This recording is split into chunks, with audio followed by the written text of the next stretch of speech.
What's up? What's up? What's up? So I just want to make sure everybody understands that, um, you know, it ain't no structure to this, right? Like, if you're looking for motivation, some insight on trading or any other business things going on, and just even just watching lifestyle stuff, right? This is a place for you. So today I really wanted to just talk a little bit about self-doubt because I think it's a big deal, and I don't really necessarily think people give it enough recognition. And not that we're supposed to be focusing on self-doubt, but realizing that it exists, right? Acknowledging it and then doing something about it.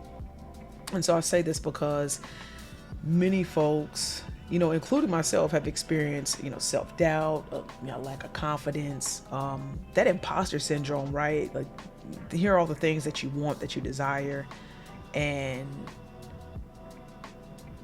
subconsciously you feel like you don't deserve them.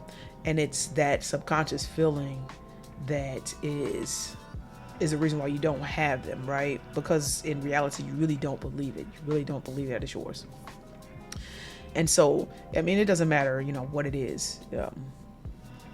Whether this is around a business that you started, or if it's around just how you feel about yourself. Maybe it's how you feel about how you look or your weight or whatever, right? So I think the first thing people really need to understand is what's the source of my feeling, right? And I would say that the two biggest sources are really fear and failure. Dang near everything that we do or don't do, right, is because of fear of failure, right? So for example, I don't start my business because I'm scared that I'm going to fail, or that I am going to take too much of my reserve funds, right? All of these are sources of fear. And we don't necessarily acknowledge them as that. We'll say, oh, well, I need to wait until I have more money saved up. Why do you feel like you need to have more money saved up? Like, we got to ask that question, right? Because that's what the real source is. Why do I need to have more money saved up? And then your answer may be to ensure that I am able to take care of my responsibilities, and this doesn't impact that. Well, why are you concerned about it impacting that, right? Because now you're thinking about something that is so far in the future, or never at all, right?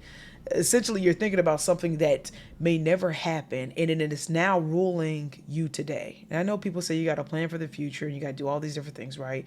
But I feel like too often, we get caught up in what would, could, should happen, and we're not making a decision based off of now, and therefore our concern and worry, our fears, our doubts, our lack of confidence, our fear of failures, all of that is impacting the decision today that really could make a great future for you. But you won't know because you're wrapped up in all the things that could go wrong. You're not wrapped up in things that could go right, because if you were, you probably would go ahead and do it, right?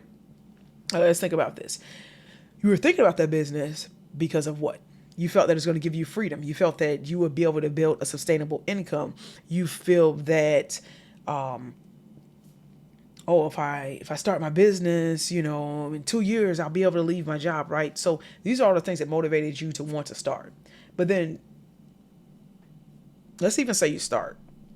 Not too long after you start and nothing is happening, you didn't get your first sale, you're having no contact with anybody, right? You start to get a little bit discouraged.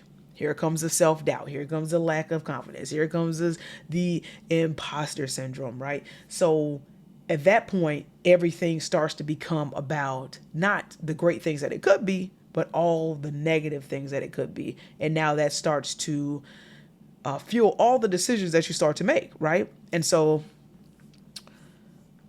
I think that really a challenge. Um, it's a challenge for everybody. I'm gonna give y'all some examples, right? So, like, and I won't name the exact company, but it was a company I was working for after I graduated from college. Um, and when I went in on on an operations side. So, running teams that essentially built product. And my background, my degree was in engineering. But you got to realize, you go to school for these degrees, they don't necessarily teach you anything about what you're going to do when you actually get out here. Nevertheless, I wanted to make a shift and really go into hardcore design engineering, right? Designing product. The product that they built, I wanted to go over here and design it. And I got someone to give me an opportunity, right? I kept having a conversation. I planted the seed, and that was probably, it took probably a year and a half for that seed to actually bloom, for me to see the harvest, right? And this goes back to what I was saying. Like, you can't see it, so you feel like, oh, it's not going to happen. Someone might not have ever went and had that conversation. No, I got on that guy's calendar. I went and talked to him because he had a role available, right? He had a role available, and I was like, man, I'm gonna go and get this role. But of course, there already was somebody that was going to be taking that role. And there's nothing on my resume that necessarily says, oh, well, hey, this person's going to come in and just, they're going to know everything, right? Because that wasn't really my background, my career path at the point. But I talked to that person, and that those conversations with that person, and they actually saw the benefits that I could have on this side, and they know that they can train you to do all of this stuff, right? So gives me a shot. Like a year and a half later, and I take it, and I don't think it really registered as much then, the reality of the planting of the seed, right? And then now that I'm older, and when I look back on it, it started here. It started as a thought. It started as something that I desired, and I did an action, because people forget that there still is this action that's required. Like, even though you visualize these things, you think about these things, there's still an action that's required, right? So I had to go and actually do something. And what my do something was a meet and greet, a get to know you. Hey, this is what I'm trying to do. Hey, I'm interested in this. And a year and a half later, the opportunity presented itself. And this person let me come to their team, got trained up. And in actuality, it ended up working out really well.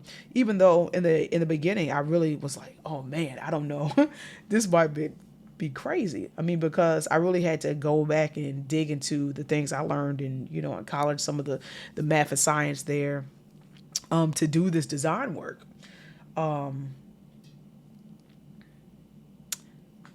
However, you know what? Yeah, it's fine. It's fine. Anyway, let's keep going. So, um, so yeah, I mean, it ended up working out very great. But of course, there was, those fears, right? Lack of confidence, because I didn't have the knowledge, right? But self doubt, imposter syndrome, all those words creeping back in, right?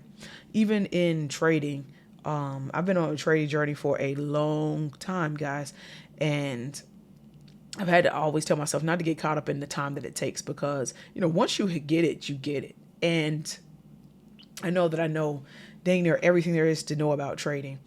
And at the end of the day, there's still one thing that completely derail you, and it's one,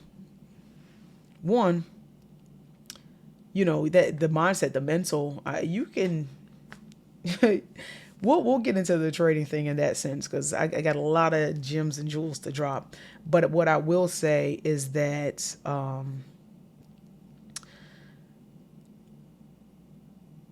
didn't really believe that I was capable. Like, that's what it really came down to, But now, fast forward, and I've been able to, pass several prop firm challenges, and not with bots or not paying for service to do it, but on my own. And you guys know those can be difficult, because the rules are so strict. They're so strict. They're so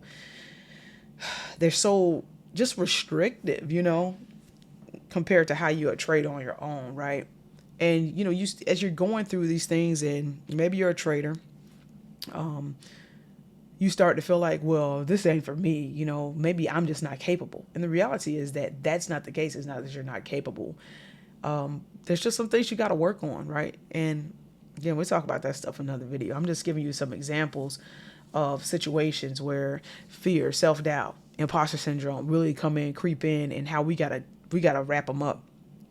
So, like even weight loss, you may have been struggling to lose weight for years, and you get to this point where you feel like, well, maybe I'm just meant to be big, or, you know, this is my body, this is the way it is. Well, the reality is the goal is to be healthy, right? We want to look a certain way, but the goal is to be healthy. And I think we just have to get out of our own way. So let me just talk a little bit about some of the strategies that I have learned to help me stay on track. Because one, I think one of the biggest things you can do with anything that you're trying to do, right, is to be knowledgeable. For example, I started a logistics business, right? I don't know anything about trucking, right? I didn't know anything. So what did I have to do? I had to go and educate myself. Even though I have all of this exposure and, reference with the people that I know and love that are in trucking, I had to go and I had to educate myself, right? And whether that meant buying a course and, getting experience there, but also just getting out there and doing it, right? Because I think that's one of the biggest teachers. But you have to go and continuously learn things. You got to go and learn the things, so that you can help yourself. Those are going to help you get over the self-doubt. Those are going to help you get over the lack of confidence, the imposter syndrome, because you are educating yourself, right? That's part of the reason why you feel that way, because you don't have the knowledge, but that's something that you can control. Also, just being realistic. If you think, oh, well, I am going to be a trader and I'm going to make $1 million this year, that's unrealistic, and you're setting yourself up for failure. And yeah, you probably will feel pretty crazy, because you're just setting yourself up. So you got to be realistic. You have to practice regardless of what it is. So let's say that you're in a business and you're working on getting new clients. Guess what? You might have to do some cold calling. You might have to go and set up some meetings, and a lot of those are not going to go well to begin with. However, it's practice in every single one of those instances. Every single one of those touch points is only going to make you it's only going to make you get better. Like that's it. But you have to start somewhere, and you might not get those first few people, right? Because you were crap. But you got those jitters out. You went through the motion, you understand what you need to do, you start to hear some of the questions that you're getting. So now you can go and educate yourself on the responses, right? You're learning. Like that's what it is. And then I would say visualization, right? Visualization is extremely important. And it's something that I still have to work on, because whatever you can see here is possible to be in reality. And so it's important for you to have a vision. It's important for you to not only see those things happening, but how does it make you feel, right? And you want to resonate in those feelings and take that with you, because we are all energy, right? We are all energy, and we need to be on those same frequencies, right? And some people believe that, some people don't. But if you're here, that's what you're going to hear. So make sure you're prepared for that, right? Even meditation. And for all of the religious folks, you can be religious and meditate. Like but meditation, I think that's important as well. And I just have to say that I personally, like, I'm not perfect. I'm not perfect. I understand that. I realize that. But it doesn't matter how I stumble along the way. I always get back up. Always get back up. Always keep going. There might be a day where it's a really bad trading day, for example, and, feeling a little boom, but guess what? Process it for a moment, shake it off, and keep going, man, because the difference between where you are and where you want to be is you. If you don't take the time to educate yourself, if you don't take the time, um, to do the things that are necessary to get there, it's just not going to happen. Like it's all on you. I hate to say it, but it's all on you. There's nobody but you. Even the people that you talk to and you brainstorm with, you get motivation with, even if you take something from this channel, you still got to go do something with it. Like that's a reality. So I just wanted to take a moment to talk about some of those feelings that may be holding you back, keeping you stuck, and what you can do to really start to unlock that. But the biggest thing is don't give up. And if you need someone to talk to or help you, maybe kind of lay out the plan, figure out what's the steps for me to get started in this business, or even just help get through the negative emotions and feelings, I encourage you to reach out. And you could go, you can go drop a line. I'll drop some links. But anyway, reach out. But let's do this thing. All right. Peace.